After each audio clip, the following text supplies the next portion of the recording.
Good morning, everybody. We're so pleased that you're able to join us this morning.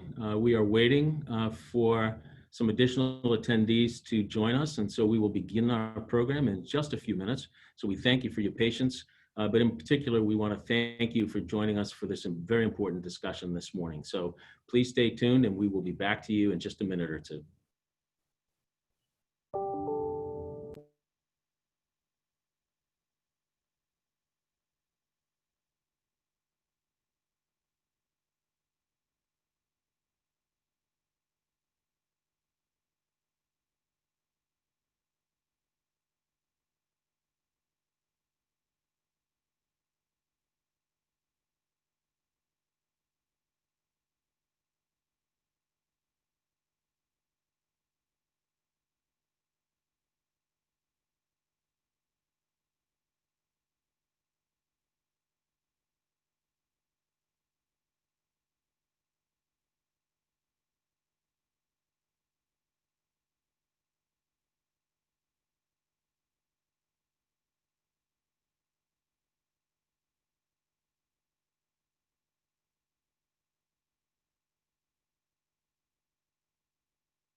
Good morning, and welcome to this important conversation, education and the economic recovery, the high stakes and significant challenges of getting students back on track. My name is Ed Lambert. I'm the Executive Director of the Massachusetts Business Alliance for Education. We're a statewide business organization dedicated to expanding high-quality educational experiences for every student to prepare them for college, career, and citizenship. In this particular moment, much of the current public debate around education centers on whether students are going to return to school buildings this fall or learn remotely. We don't plan this morning on focusing exclusively on that particular aspect of this topic. It's pretty safe to assume that every district is going to have to teach remotely at least part of the time, at least for some number of students during the next school year. How do we keep our focus on the continuity of learning for all students, wherever and however it's accomplished? How do we do that well? How do we do that equitably? How do we do that in a way that prevents further loss of instruction and learning? What does doing that well look like? And what barriers have to be removed for us to be successful? While some schools and districts were able to make a pretty quick transition to some form of remote learning in the spring, a lot of others struggled. And as a result, student opportunities for effective learning were widely variable, as was student engagement with schoolwork. In fact, in Boston, nearly 20% of students, almost 10,000 or so, didn't even log into a platform once. The challenge of delivering instruction remotely was compounded by significant digital inequities in some districts, where nearly 30% or more of students lacked either a device to use for home learning or a connection to the internet. A lack of technical support was also a real challenge for a lot of students and teachers. Education Commissioner in Massachusetts, Jeff Riley, has estimated that the solution to closing the digital divide in the Commonwealth is a $50 million investment. So what are the state and districts doing to improve instruction and keep learning moving forward during this next school year? Well, just this past Friday, district plans were submitted to the state as requested, and now local approval and public announcement of a final plan for each district is due by next Monday, August 10th. So we are right in the middle of that conversation. The state has asked districts to prioritize in-person instruction. Teachers' unions are calling for remote learning to start the year. And parents, of course, are divided, stuck trying to balance the interests of ensuring that their kids are going into a safe environment, with many parents needing to get back in some form or another to the workplace. And then, of course, there's the issue of money. There are real costs associated with preparing school buildings for a safe return of students and staff. The state of Massachusetts, facing its own budget shortfall in a $4 to $6 billion range, has tried to offer some clarity to school districts with a local aid resolution passed just last week that signaled that districts can at least count on level funding of state aid for education at last year's levels with inflation added in. And in the meantime, of course, all eyes are on the nation's capital in Washington, D.C., waiting to see if additional relief is on the way. So with all of these complexities and serious challenges affecting the future of our students and their ability to have an opportunity for success, and of course, with our state's own economic competitiveness at stake, we are truly at a moment in time when we need solutions that are innovative, flexible, and characteristic of the entrepreneurial spirit that we know this Commonwealth possesses. And so we're very fortunate today to have leaders and experts that we can learn from, folks who can inform our thinking and ignite our call to action. Before we start our program, I just want to mention a couple of things. Due to the size of the audience with nearly 300 attendees on board with us, we want to ask that any questions that you might have for the panelists be typed into the Q&A box at the bottom of your screen. We're going to review them centrally and do our best to consolidate, put them together, and inject them into the final part of our program when all of our panelists will have a chance to address them. I also want to mention that this webinar is being recorded and we will make it available afterward. And last but not least, I want to offer our thanks to Alina Ristia and her team at the Boston Area Research Initiative of the School of Public Policy and Urban Affairs at Northeastern University for offering their technical services in the hosting of this webinar. It's much appreciated, more so than you could ever realize. And so now it is a great pleasure for me to introduce, to begin this discussion, a good friend and a partner to the Mass Business Alliance for Education, the president and CEO of the Mass Competitive Partnership and former secretary of Housing and Economic Development for the Commonwealth, Jay Ash, who will begin today's conversation. Welcome, Jay, and thank you very much. And thanks for having me, and it's great to continue to work with you. I've had an opportunity to work with you as you were a legislator, as a mayor, as a higher ed professional, and now in your role leading the Massachusetts Business Alliance for Education. Your impact on educational policy, both statewide and local, throughout the nation is being felt. So Ed, it's been great to work with you. I am the CEO of the Massachusetts Competitive Partnership. We're an organization of 15 of the largest businesses in Massachusetts, and our CEOs come together to have an impact on the state of the Massachusetts economy. They have national and international interests, but they focus their efforts through MACP on the future of our economy. Why are we a co-sponsor of today's event? Well, our 15 CEOs are concerned for the future of our kids, their health and well-being, including their economic well-being, their ability to have great jobs and support themselves and their families, and especially their ability to compete and succeed globally. The interruption in student learning due to COVID will have a long-term economic impact on individuals as well as employers unless we act urgently and innovatively to deliver high-quality instruction the next school year. According to the Brookings Institute, the cost to the United States in future earnings of 4 months of lost education is $2.5 trillion, 12.7% of our annual GDP. The Great Recession has had a major impact on student achievement. It significantly reduced math and English language arts achievement, especially in the higher grades. And the effects of the recession were not distributed equally, with school districts serving more economically disadvantaged and minority students harder hit. We can also learn from the recovery from the Great Recession when the vast majority of jobs went to those with at least a college degree. Some pre-COVID jobs will never return, and new jobs, previously unknown, will be created that will likely require new and higher level skills and knowledge. Regardless of whether students are in school or learning remotely, it is imperative our schools deliver high quality education to each and every student next school year. That may be a tall order, but it's possible, as we will hear today. It will require hard work and innovation, but it could also lead to new and more effective ways of educating. So we're very excited to be with all of you and excited about this panel. It's my pleasure to introduce the first speaker. I'm really glad that John Bailey could join us. John's a visiting fellow at the American Enterprise Institute and former White House policy advisor and director of education technology at the U.S. Department of Education. John is also a fellow at the Chan Zuckerberg Initiative and an advisor to the Walton Family Foundation. John worked on pandemic preparedness when he was at the Department of Commerce. In his American Institute work, John was a lead author of a blueprint for Back to School.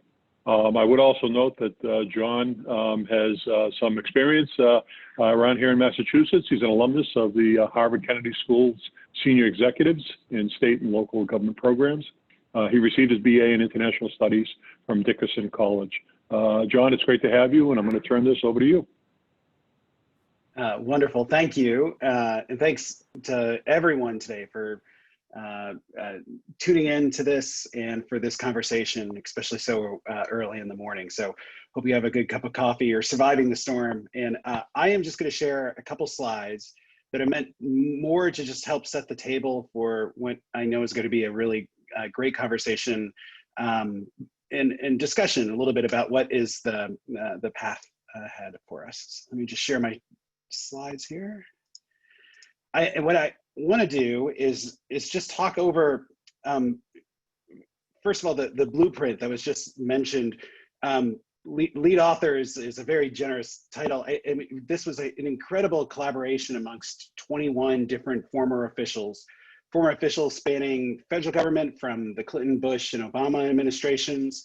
We had former state chiefs, and we had former superintendents. We had people on the left, people on the right. We had people from urban cities as well as rural states. And the idea back in May was to try to outline what are the major categories of issues that states and school districts need to grapple with in order to get to a point where schools could reopen in the fall, should health officials say that it is safe to do so. And so a lot of this is going to feel super familiar because we've all been living it for the last couple of months, but it was really around trying to raise some issues of equity in terms of what you just heard with the digital divide and making sure that we're closing that. And it's probably even more important now than it was 2 months ago, that with schools starting off remote only, with a number of other students and families that are deciding that they don't want to go back to school. They feel it's like too risky. We'll talk about that in a minute. They're going to want to opt for online learning. And also, we just have to be prepared that there could be additional waves of the virus, additional outbreaks that are going to have to close schools for periods of time. So closing that digital divide, that homework gap, is just so incredibly critical. And there's other equity goals with all this as well. Schools are an incredible source of providing food for kids, pandemic EBT benefits. We need to just be very smart about working out the kinks that prevented some of that from being smoothly delivered in the spring, to making sure that they're super ready for the fall and for the winter here. And then also whole child supports. We have so many kids that are going to be coming back to school, however that school looks like, whether it's hybrid, in person, or online. And they're going to bring with them some mental health challenges. Some of them have lost friends and family to COVID. Many of them have come from families who have been just decimated and hurt so severely because of the economic fallout as a result of the shutdowns. And so we just have to embrace the whole child and make sure that we're reaching them with the counseling and the supports, everything that they need to sort of acclimate back into some type of school setting before we even get into academics. And we'll talk about this in a little bit too, but academics are just going to be so important to help kids with catching up to where they need to be. It is going to be so important for state policy, particularly in Massachusetts, to make sure that you make a commitment now to administering your assessments in the spring, just so we know where students are relative to where they should be in terms of academics, but also to help target resources, target supports, and target interventions to the school systems and to the students that need it the most. And so, you know, encourage you to look at the blueprint. Again, a lot of this is like super familiar to many of you who've been to wrestling with it over these last couple of weeks. A couple other data points I just want to share. We were polling parents across the country over 8 weeks during COVID, and got an amazing sort of glimpse as to how parents were navigating COVID-19, what their thoughts were after the killing of George Floyd.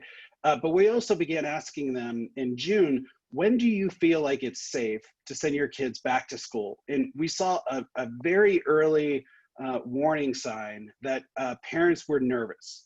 and only 27% of parents felt that it was going to be safe to send their kids back to school in August or September, but huge variances when you break it out by parents of color as well as white parents. Only 19% of parents of color felt like it was going to be safe. And so incredibly important that as we're thinking about reopening plans, that you're getting public health officials to talk about why those plans are safe, why the community spread, the positivity rates within a community are low enough to open fully or to open in a hybrid way.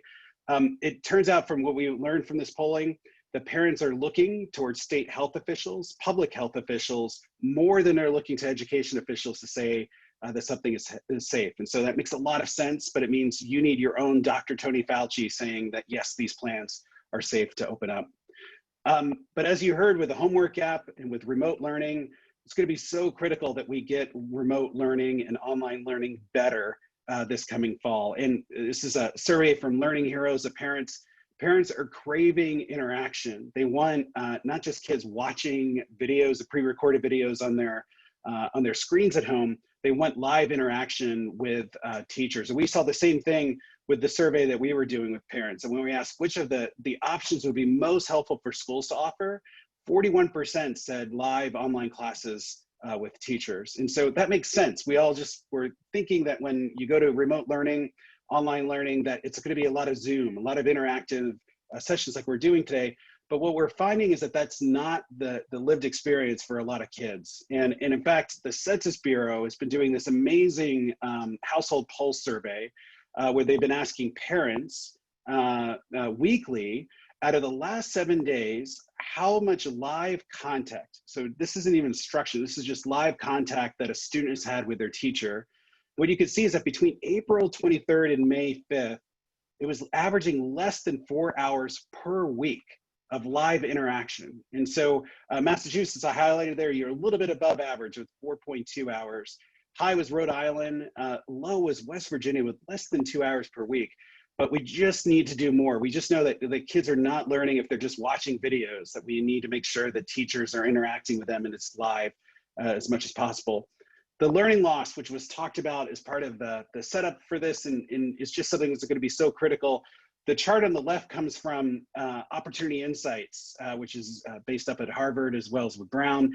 And this is looking at Zearn data. Zearn is an online math platform, but what's amazing about this platform is that you can actually track how students have completed assignments. What you see is that high-income students were actually completing more assignments, about 11% more by the week of April 12th, whereas middle-income and low-income students were completing less. When all this is like, that is an early warning indicator of a pandemic learning loss slide that we're gonna have to remedy and address going forward in the fall.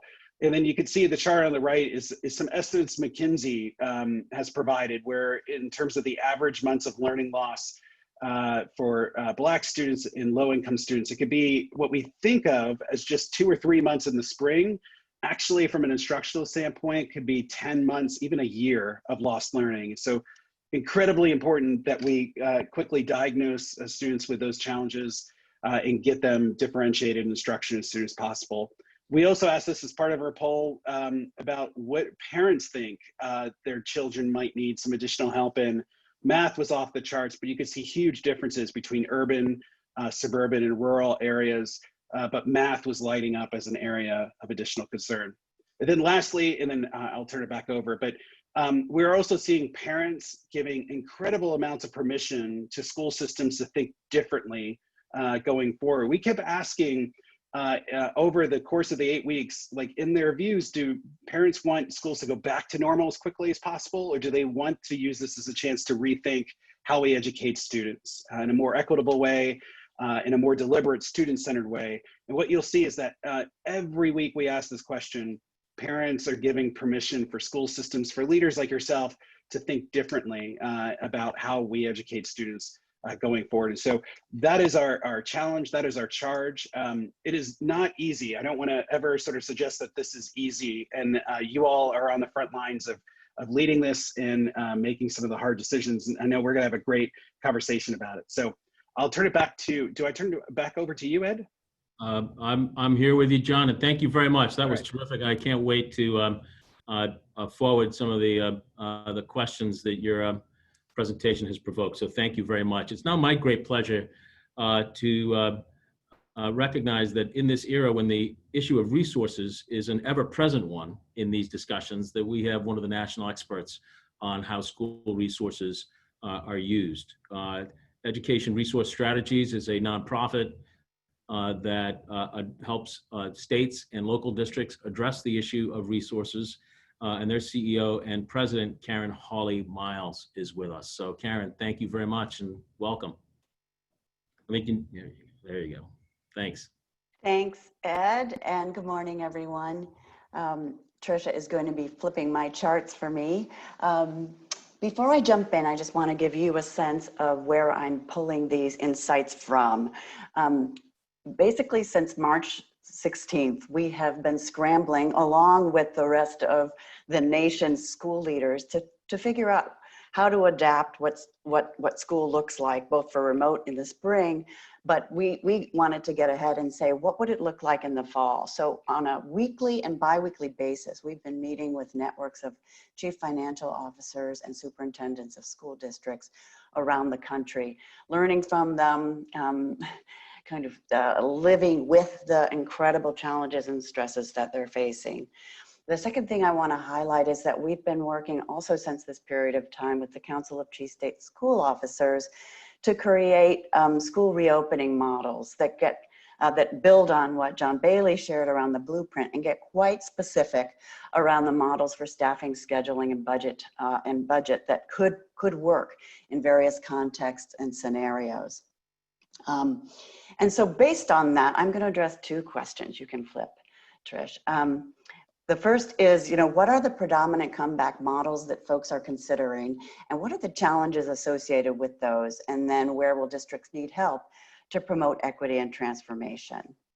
Before I do that, I just want to remind us that COVID comes on top of a situation that was already challenging and in great need of transformation. We had a higher bar for student learning and greater needs. We had flatter declining revenue, and we had cost structures that were unsustainable and actually ways of spending dollars that didn't align with the strategies that we know work to improve student learning. The pandemic is exacerbating this manyfold, and as John described and Ed laid out, though we have flat funding this year, that's a huge disappointment for the Massachusetts districts, because just as recently as last December, January, we were looking at the passage of the Student Opportunity Act, where the districts with the greatest needs were actually involved in already planning for getting new resources to support greater needs. And now they're looking at a huge need for investment. If you go to the next chart, as John said, there are a host of areas where districts are going to need to invest more dollars. We've broken it into these 5 areas. John was eloquent about the social emotional needs that are going to need to be met. There's a host of kind of safety and sanitation needs that are going to need to be met. We're not talking very much about the additional costs that will be required to provide extra time, staff, and programming for education recovery. And then in the yellow below, we're also not talking about what are the costs of running these different models, the remote model, the half in-person model, and servicing various things. And I want to get more specific about that as I go.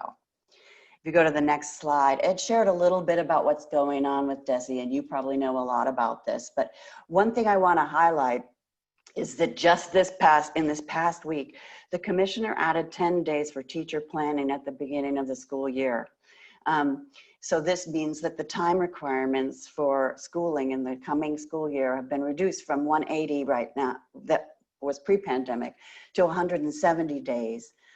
And school districts can request further waivers with time requirements if those waivers enable them to provide more in-person instruction, since, as John highlighted, that is a key priority for going forward. So I raise that because even though, this is in the context of knowing that we're going to need probably much more time to address the lost learning over that period of time.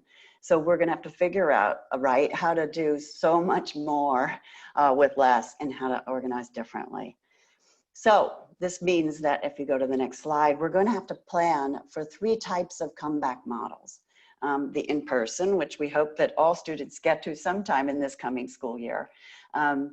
A hybrid model, which is where most Massachusetts districts are currently projecting that they're going to be in this coming year, despite the fact that nationwide, many districts are moving to remote.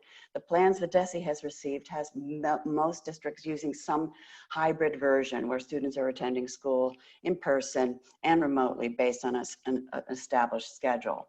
And then there will be, as John noted, a host of parents and students that continue to attend remotely because they are worried about attending school. And other districts will have segments of their population attending school remotely. What we've learned with working for districts is districts can operate, in fact, they have to operate more than one model at once. And they need to plan these models so that they can transition from one delivery model to the next quickly, as well as in ways that preserve the continuity of learning and the relationships that between students and teachers. Just a quick dive into hybrid, because that can mean a lot of things. And I want to highlight that because I'm guessing in your communities, there are different ways that your communities are approaching this. There's one model on the left that is also called synchronous model. This is the model that most districts implemented in the spring, and that most districts across the nation are thinking about because it's relatively easy to figure out how to do. And that is you have a model where you have teachers assigned to students assigned to their homeroom teacher, and some students participate using a Zoom-like structure, and some students are in the classroom, and those students alternate back and forth, and the program doesn't particularly change. They're just participating online or in person. And you can do that with one educator or 2, where the second educator is doing work to try to support the ongoing engagement of students who are participating remotely or providing individual instruction in various ways. Obviously, there are huge resource implications to adding another educator into this. The second way of doing it is called asynchronous or a split model, where you could, where the in-person day looks quite different than the remote day, but there is continuity between those, and it's planned to be building on each other and connected. On the remote day, you might have different instructors for parts of the day. You would have a different learning schedule that was organized to take advantage of technology and also to work within the limits of remote instruction and implement what we know about how to keep remote instruction engaging. This also has resource implications, and it enables some different ways of organizing teachers and students and grouping them and so on. If you go to the next slide, DESE has not provided guidance on which way to go on those, instead focusing on sort of high-level guidance about what the kinds of experiences students need to experience doing that. Just quickly on the next slide, any model requires significant trade-offs, and I just want to emphasize new roles for educators and other staff. You can't do these models by keeping teachers and staff doing the same things and same roles that they were doing.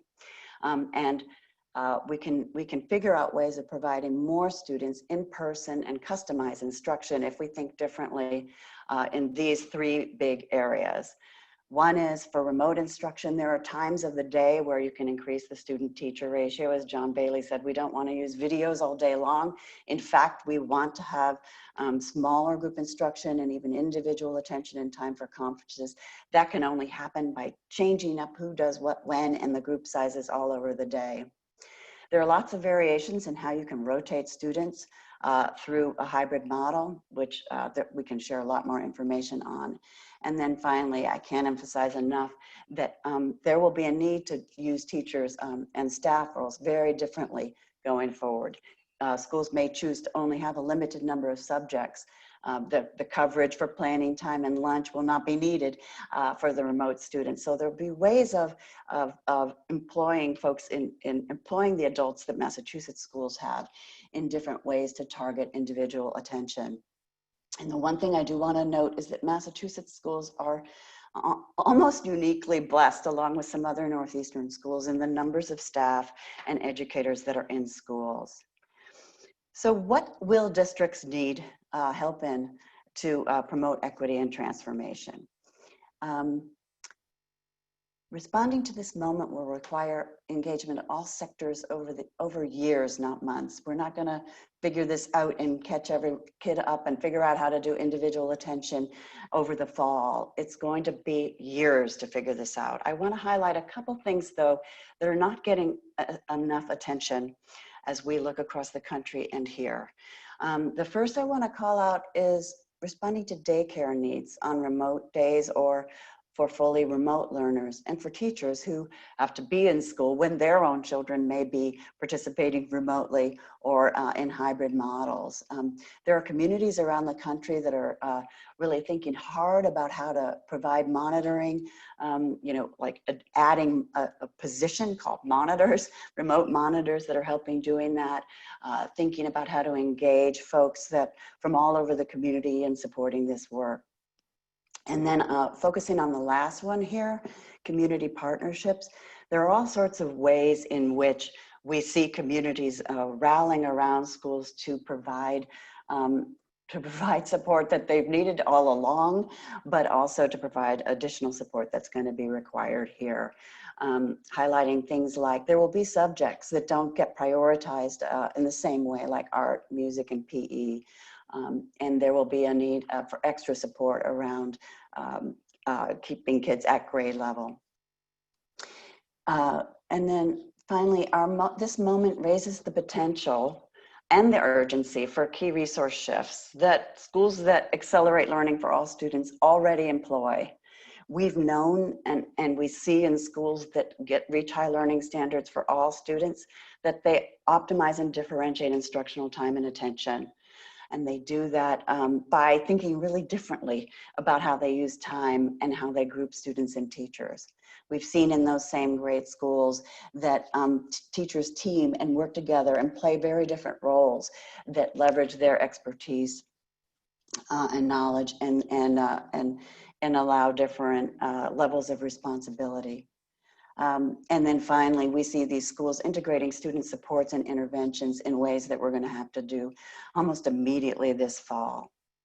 So if you go to the next slide, the question I want to leave us with is, will we emerge from this crisis with a conviction to build on the new and required innovations and transformation to meet the needs of every child? Or will we, in our understandable quest for post-COVID normalcy, return to the same old ways of doing things that demonstrably didn't work for all students? And I'm hoping we can discuss that a bit more, but I feel like that superintendents are very open to this. And as you saw, John Bailey said that parents are crying out for this sort of transformation.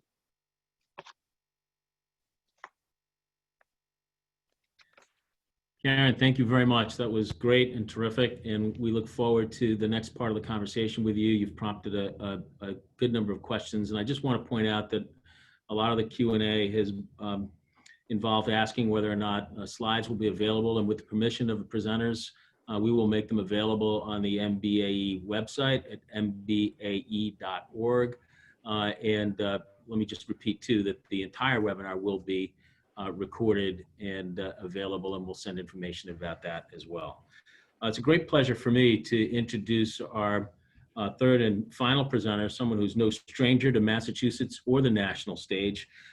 John B. King Jr. is the former United States Secretary of Education in the Obama administration and currently President and CEO of the Education Trust, with an incredible resume and life story that is too long for me to go into great detail on, but you're also no stranger to this audience, Secretary King. So thank you very much for joining us, and the floor is yours. Great, thank you so much. Thanks for the opportunity to be a part of this conversation. Let me try to build on the remarks that John and Karen shared.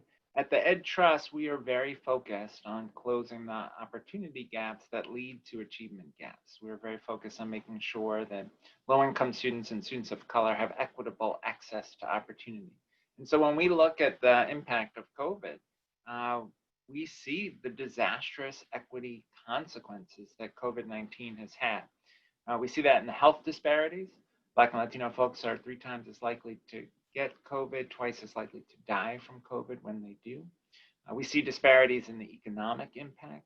Low-income communities and communities of color have been particularly hard hit by higher unemployment and reduced income.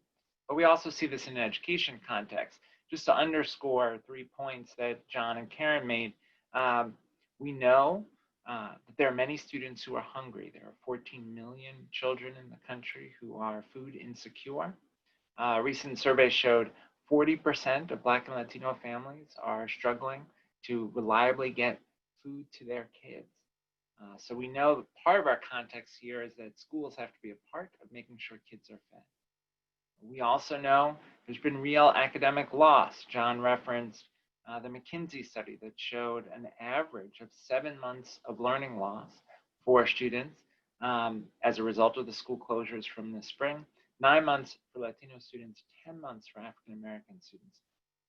We have the risk, if we don't address learning loss, of a lost generation of students, a generation of students that will be permanently behind if we don't intervene appropriately.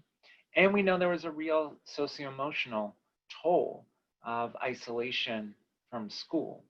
Ed mentioned my personal experience. I'll say quickly, one of the things that's so heartbreaking for me when I think about the impact of COVID is thinking about kids for whom school is their safe place, the place that they get nurturing and a sense of security, and they've been without that. And for me as a kid, my mom passed when I was 8, my dad when I was 12. School saved my life. School was this place that was consistent and reliable and supportive, where I had great relationships with teachers who cared about me and created a space where I could be a kid when I couldn't be a kid at home. And think about the kids now whose families are experiencing health trauma, economic trauma, kids who are in homes where there's abuse or addiction, and those kids have been isolated from critical relationships with teachers and peers. So we've got to address all these: food insecurity, the academic learning loss, and the socio-emotional needs. And John and Karen have made great points about the choices that confront districts. I want to focus on questions that we might ask about district plans. I want to suggest quickly 6 questions we might pose about the plans that districts have in place. And at EdTrust, we're part of a coalition of organizations that form the Massachusetts Education Equity Partnership. Organizations like the Springfield to Urban League and Hyde Square Task Force and Latinos for Education. And that coalition will be working with communities to ask questions about the plans. And I want to help folks on this call think about some of those questions. First question is, has the district done a good job mapping community needs and assets? Do we know, for example, if every family has reliable internet access? We know from the Pew study that 79% of white families have reliable internet access, just 66% of Black families, and 61% of Latino families. Making sure folks have the internet is essential to making distance learning or hybrid learning work well. And that doesn't mean just that their house is connected to the internet. It means that they actually have internet service. And we're finding in some places cable companies saying to families, you can't access internet if you have an unpaid balance. Well, that's a child then who can't go to school. We've got to address internet access, but we also need to understand which families are going to need childcare on the days when students are not in school, and how can that childcare be provided? Only about 1 in 5 African Americans in the workforce can work from home. Only about 1 in 6 Latinos in the workforce can work from home. So we've got to think about childcare resources in the community. We've got to identify with our staff how many people can actually come back. A lot of teachers who have pre-existing conditions, who are in vulnerable populations, they may have to work only remotely. Districts will need to take that into consideration as they develop their plan. Districts will also need to think about who can provide additional tutoring and academic support. Are there AmeriCorps programs like a City Year that could help get additional support to the students who are most vulnerable? So that mapping is essential, and it has to be ongoing. The Phoenix Union School District in Arizona last spring had an initiative called Every Student Every Day, where they had an adult with the district in touch with every kid every day to understand what do they need. Do they need food? Do they need a Wi-Fi hotspot? Do they need academic support? Do they need access to telemental health or counseling? So we need that ongoing mapping of needs and assets. Two, we ought to ask, are districts putting in place a plan that's going to make learning go well for students? Whether it's distance or hybrid, there are important steps that will improve the quality of instruction. Is there a coherent, high-quality curriculum that teachers can access to support their students? Does that curriculum include materials that leverage the technology? All of us have the experience of spending 8 hours on Zoom, but we can be confident that a third grader is going to struggle to do 8 hours on Zoom. So how is the curriculum building in opportunities through the technology to collaborate with peers, to work on projects, to use video such that when you're studying the ancient pyramids, you're actually exploring the ancient pyramids, or when you're studying the ocean, you're actually going underwater and exploring the ocean floor. There are those opportunities, but does the curriculum help teachers take advantage of that? Are teachers getting good professional development about how to do distance learning effectively? Are there assessments in place to figure out where kids are at the beginning of the year and to give them support throughout the year to make progress? And does the curriculum try to address not only students' core academic needs, but does it also provide windows and mirrors for students? As we grapple as a country with this moment of national reckoning around issues of racial justice, we have to ask, are students getting to see diverse authors, diverse characters in the stories they read? Are they getting a perspective of our history where they understand the important contributions of African Americans, Latinos, Asian Americans, Native Americans to our evolution as a country? A third important question is around in-person instruction. Are we prioritizing in our in-person instruction the students with the greatest needs? It may be with a hybrid schedule, there are opportunities to give a little bit more in-person instruction to some students. Those should be the students who are most vulnerable, students with disabilities, English learners, students who are significantly behind academically. It may even make sense, depending on the public health conditions, to start in-person instruction just with a small population of students who are most vulnerable. Some of our international peers have done that. We may need to think about leveraging outdoor spaces to make that possible in a way that is safe. So always with student safety as a priority, are we making an effort to get to the students with the greatest needs? A fourth question, do students have the resources and do families have the resources they need for learning? Devices are critical. We still had kids around the country doing their learning last spring on phones because they didn't have a computer at home for each child, right? It's not enough to just have a computer in the home. There's got to be a computer for each child to use simultaneously to do their work and to engage with school. Families told us in polling that they needed tech support. They needed help making sure that the computer functioned, navigating sometimes a variety of applications and programs that the schools were providing. We also know parents just needed help understanding what their kids were supposed to be doing, by when, what support they should be providing. San Antonio, the San Antonio School District has recently committed that as they prepare for opening the school year via distance learning, they're going to do training for parents around the curriculum and what the expectations are for their kids, so parents understand how they can be, in a sense, co-teachers with kids' classroom teachers. A fifth question is, do we have good systems in place for continual communication with families? In communities where there are a significant number of families who speak a language other than English, it's critically important that we have translators available, we have multilingual resources available for parents. We need lots of strategies. For some parents, it's a phone call. For others, it's a text. For some, it's getting information through local radio, through local churches. We've got to be creative, but we've got to make sure we have a way continuously to both communicate to parents and to hear from parents about their experience and what they need. A sixth question, and particularly relevant to the employer community, is what are we doing to support kids? What is the district doing to support kids around post-secondary transitions? We know, for example, that completion of the free application for federal student aid, the FAFSA, went down last spring. We know that kids have less access to their school counselors for guidance around colleges, post-secondary career credentials. We know that career and technical education programs have been disrupted, and creativity will be needed to figure out how you continue those in a remote context or in a safe, physically distant, in-person context.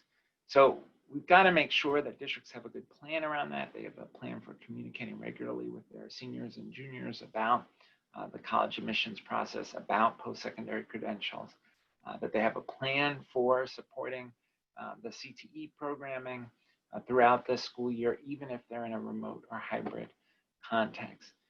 We also could have some opportunities to accelerate students.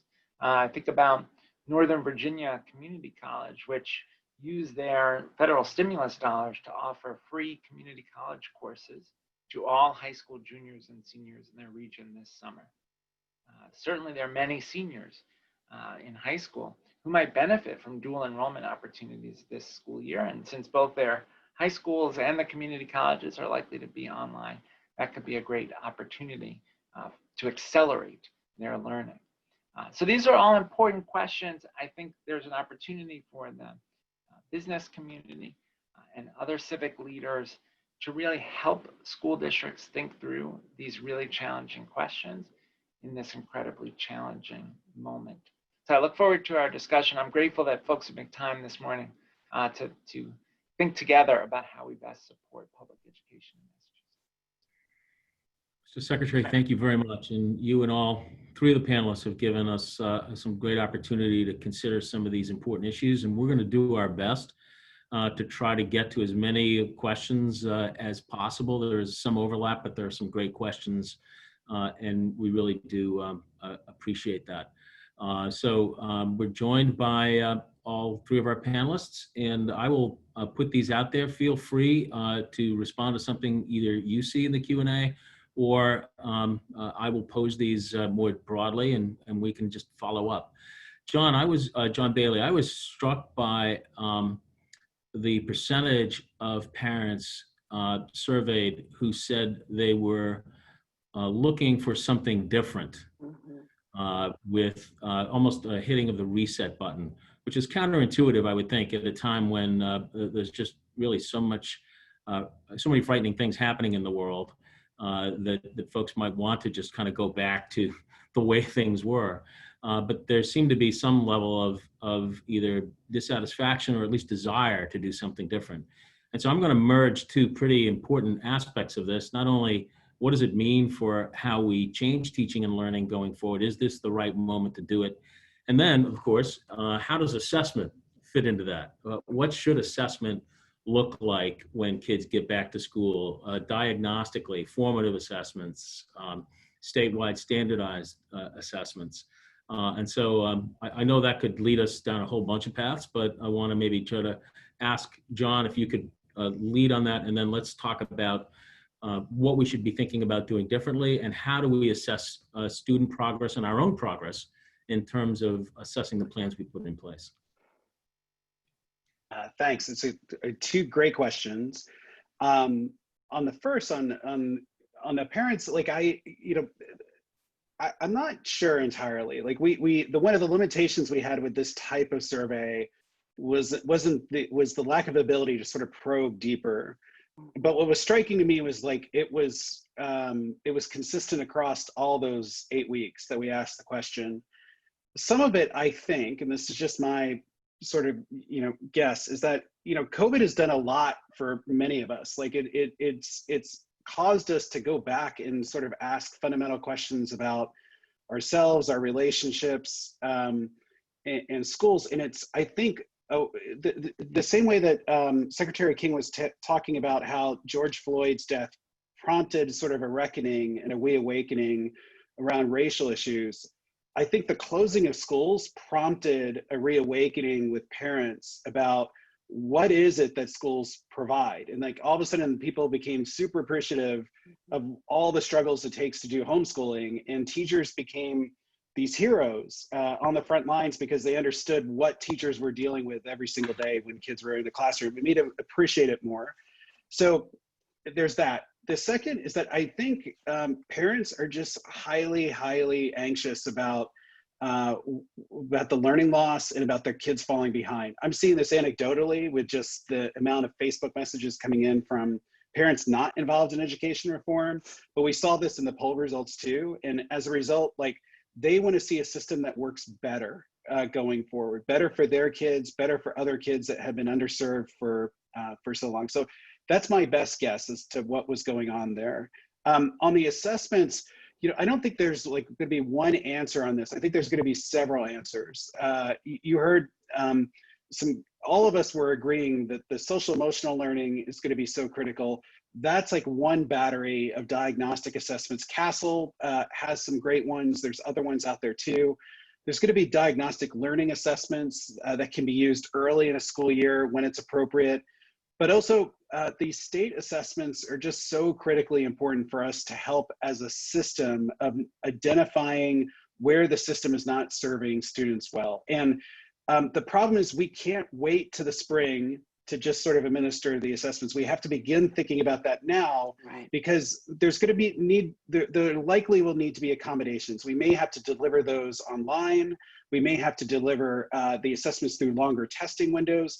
These are all sort of design issues. They're not insurmountable, but we need to be thinking about it now so that we can have all the plans and preparations in place for when the spring arrives. But I know Secretary King and Karen all have other great thoughts on this too. Yeah. Can I jump in on this, the parent piece? Because we are hearing this really strongly. John King and I are both part of a superintendent network where we're hearing the superintendents talk about the demands that parents are making, that the fall and this year look different going forward. And part of that is coming from the experience that they're having, many of them with a couple of children who are experiencing this, and they're seeing big differences between the experiences that one of their children might have versus another, driven by the way in which the teacher is interacting and the consistency in those schools, and sometimes driven by differences when their students are attending different schools. And so they're seeing firsthand much more up close what it means to be doing education and what it means to have a teacher who's deeply engaged with your work. And as the data that both Johns shared about the level of interaction that's happening between students and teachers and families, this is happening in the same family, that they're seeing very different levels of engagement across teachers and the promise that could happen if they actually could be engaged in a regular way. And so it's surprising to many of the superintendents, the level of agitation around things need to look different.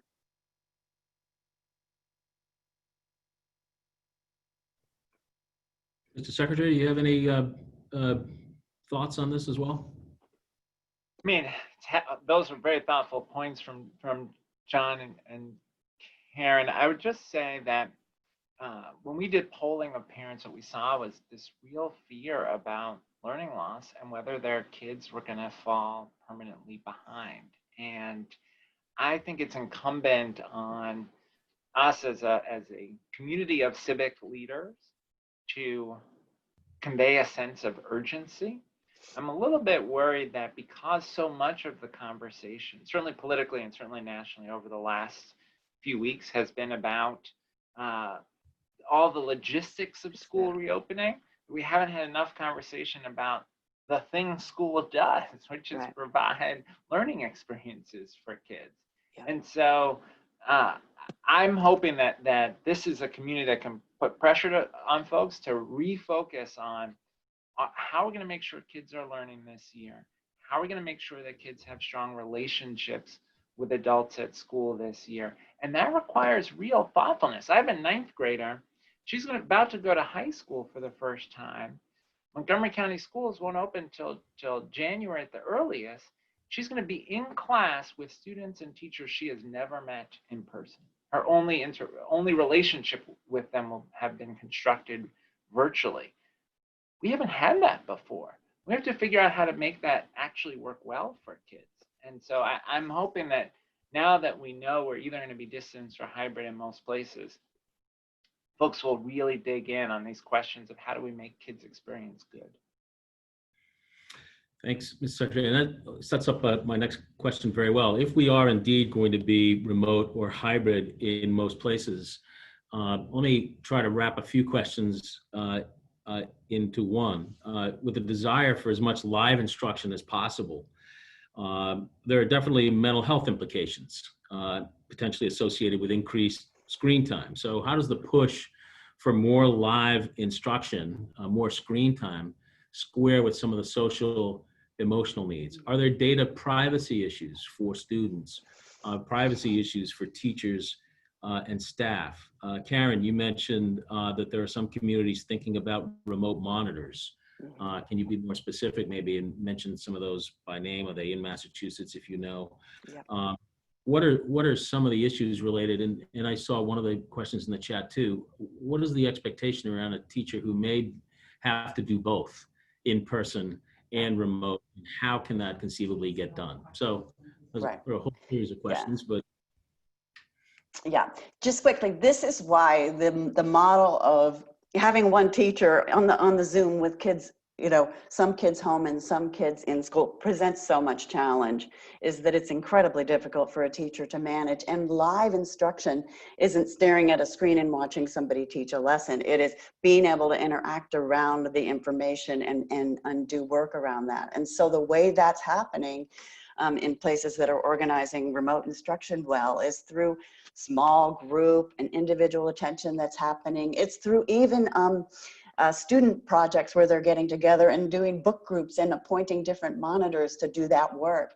It's happening in all sorts of creative grouping and regrouping ways that need to be carefully planned and synchronized with the overall objectives and can be supported by really strong lesson plans and curriculum materials that are being used. And that is a huge opportunity for folks to leverage existing materials and curriculum that is strong and linked to high-level standards, as well as leverage teachers who have already done this and are working, and to differentiate and divide the roles that teachers and adults in schools are playing so that we can do all of these different things. One last plug on that. This cannot happen without significant time for teachers and schools to plan together and work on this.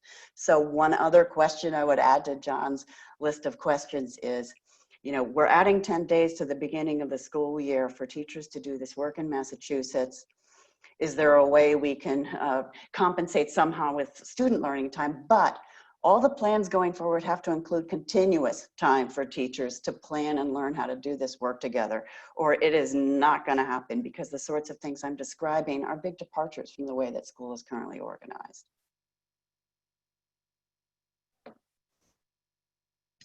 I'll just jump in to two thoughts on that. One is I don't think this is about maximizing screen time. It's about maximizing interaction, right? And so like there's a difference between 1 hour of just passively watching videos and a half hour of live interaction with the teacher and a half hour interacting with students. And that's obviously not as good as being in a classroom with just all the chemistry and excitement and engagement you can get there, but it's still much better. So I don't think this is about maximizing the amount of time kids are in front of a computer. It's about maximizing engagement. And again, Zoom's done right can help with that. But this all goes to what Karen was just saying too, that it's not just going to be one sort of surge of professional development that as all of us have just been learning during COVID about how to adjust to the Zoom meetings, and sorry, Ed, you're on mute. Like there's just like sort of new social norms, and teachers are going to need time to sort of grow into these roles over time too. On the data privacy, huge important question, and it much more complicated answers than for the time we have. I would just refer folks over to the Center for Democracy and Technology. Got some great resources on this, as well as the Future of Privacy Forum. Both of them are sort of watching these issues that are emerging, whether it's with contact tracing apps inside of a classroom, or it's just sort of the normal data privacy issues that come up whenever schools and children engage with different types of private sector providers. So great resources and guides over at those two organizations. I just quickly add that the asynchronous time also needs planning, right? And so kids need help setting goals, managing their time, acting on feedback, asking for help when they need it. They need help figuring out how to work effectively with their peers on projects. And that's going to require, again, collaboration between schools and families. And families need support around building a schedule at home so that kids have routine and structure, figuring out how to make sure kids have physical activity time each day so they're not just in front of their computer either doing work or doing social media, but they're actually physically engaged.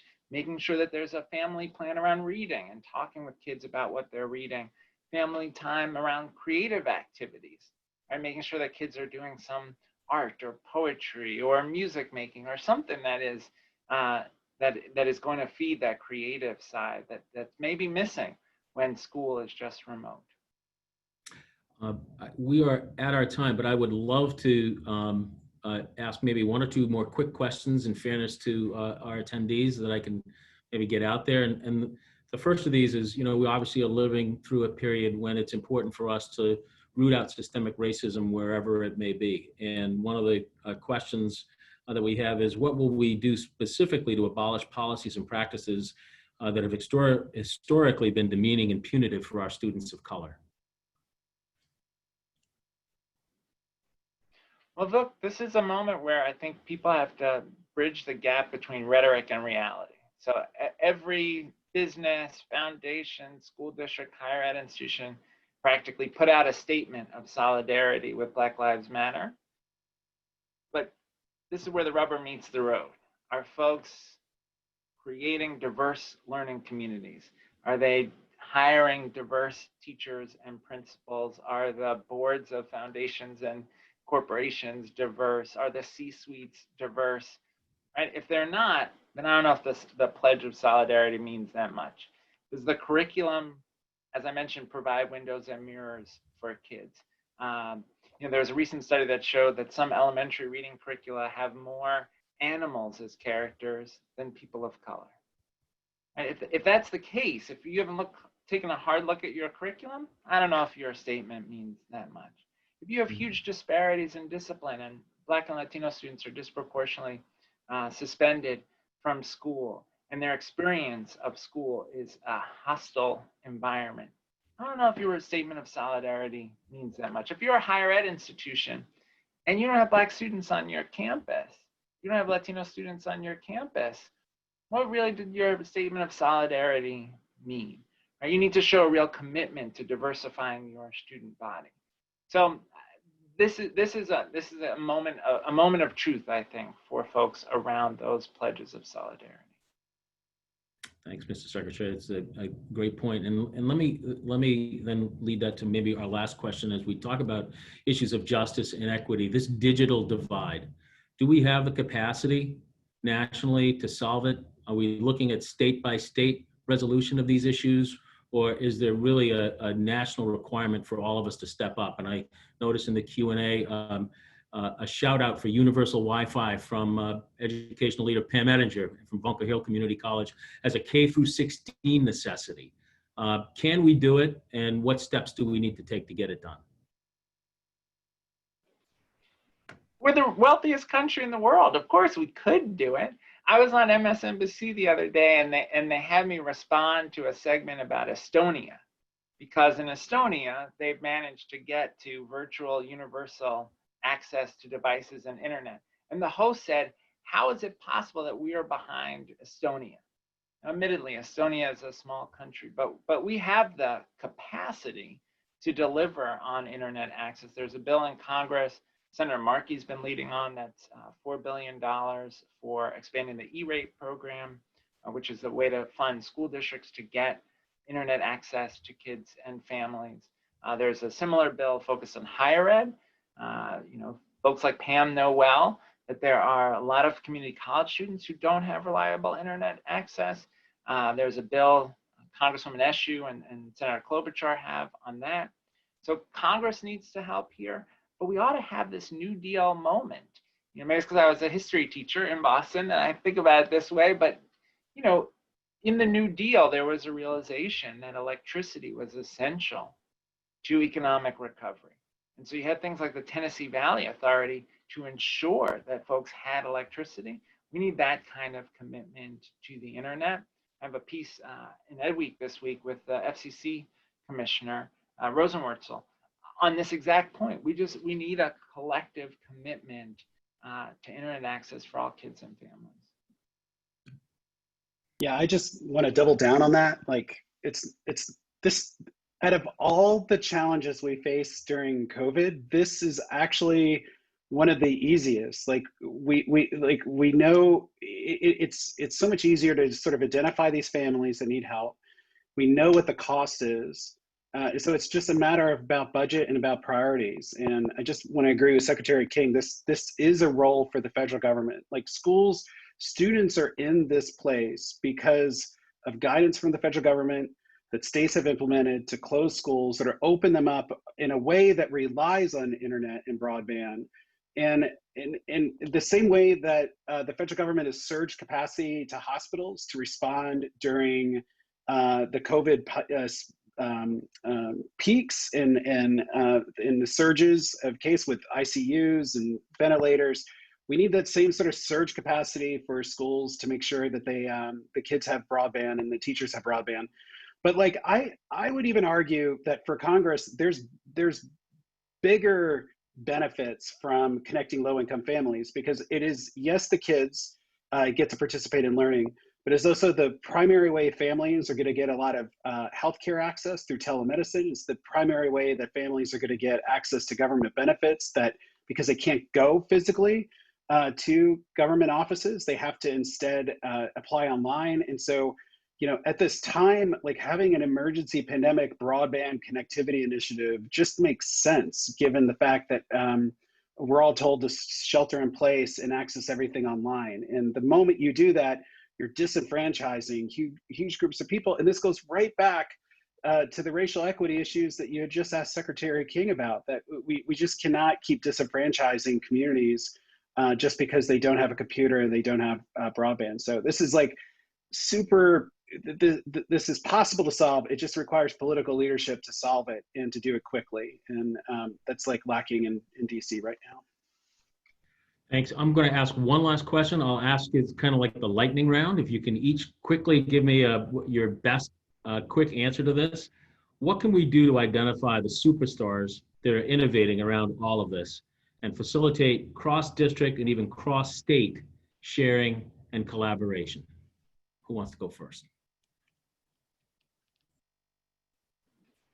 Well, I'll cite two quick resources. We created a guide for advocates, questions to ask around distance learning with Digital Promise, which we can circulate to folks. And in that, we highlight some promising practices and questions for folks to ask.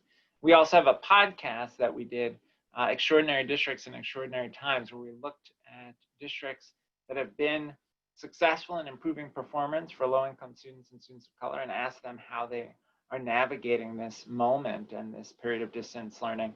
And that podcast captures insights from educators and teachers in those districts. So we'll share both of those resources. But to me, this is a job that the federal government should be doing. It's exactly what the education department should be doing right now.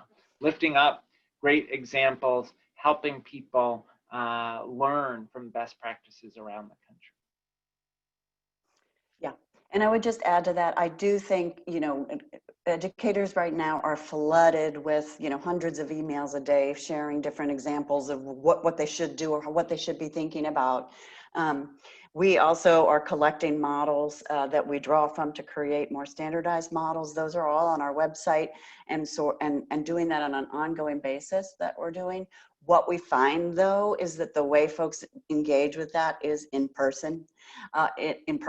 virtually, but in person, through networks, through conversation, through support and adaptation. So networks play a really critical role in spreading that. And one last thing, with the Massachusetts Department of Education, we're going to be looking through the plans submitted, that are all due by the 10th, and really highlighting a few of those that look especially good.